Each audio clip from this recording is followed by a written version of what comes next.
New Spirit Halloween leaks have just been revealed, revealing some ISE, a few box images, and a few animatronics. Let's take a look at it.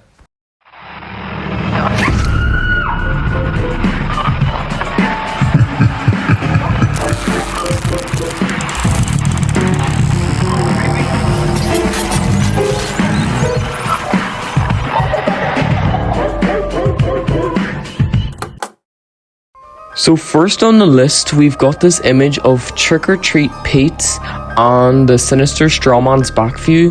Now all these images are in black and white, as I showed all the images at the start of the video, but Trick or Treat Pete is a clown animatronic.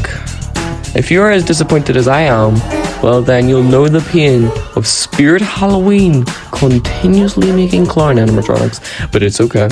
As long as his animation's decent and his audio isn't cheesy or corny, I mean, he'll be a pretty decent trick-or-treat animatronic. We've never really got a trick-or-treating clown before, so hopefully he doesn't just absolutely butcher that idea or concept. His mouth is very exaggerated. That could be for a reason, potentially a jump scare in the mouth. Maybe his head pops up, like an animatronic we've seen before at home, and I think in Lowe's as well. But he's pretty nice, and then in the background, wow, Sinister Strawman just looks amazing.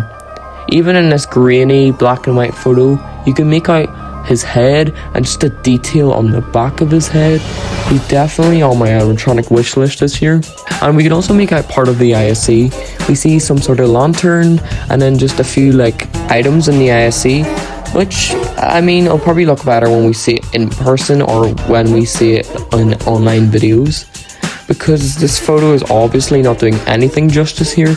And I feel like Trick or Treat Pete will grow on me, and I'm not a major clown hater. In fact, I actually need a few clowns for my hunt this year, but it's just the concept's getting tiring. A subway first of all, in a subway we're getting a giant owl, and then now we're getting clowns, and we're also getting a nun on top of that, which it's a very chaotic subway. I wish Spirit would go back to having the animatronics matching the theme, but I mean, I don't mind the exoticness, it's not my cup of tea. And then our next image, I feel like a lot of people will be excited about this one. This image has an image of Backbend Bonnie and then a few other boxes, but most importantly, Backbend Bonnie.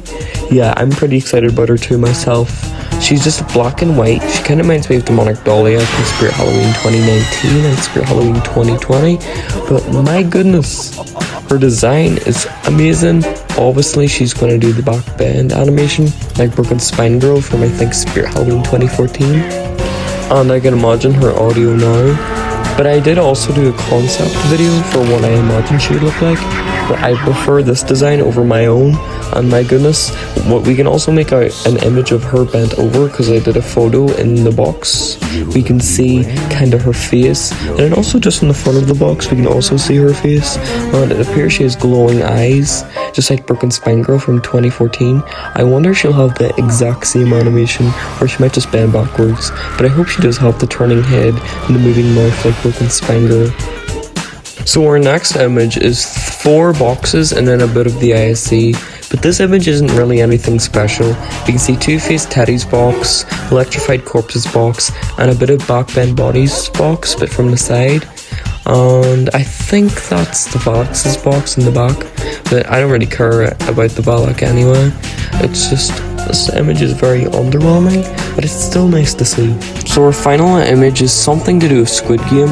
Now this is probably going to be a corner in the store where they sell the masks, and then most importantly, the new animatronic / static animatronic of Young Hee, the Squid Game doll. I won't personally be buying her myself. I do like Squid Game and I did watch every season. It's just, I don't know, she's not Halloween. She's more so a collector's item, but apparently she's really big, just like how she is in the show.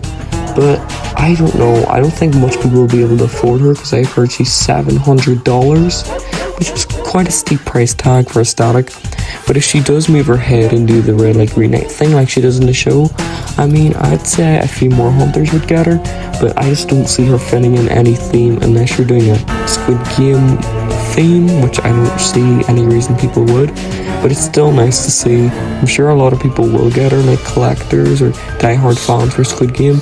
I think she's pretty cool. I'd like to see her in stores. Anyways guys, that's gonna do it for today. Thank you so much for spending your time watching this video.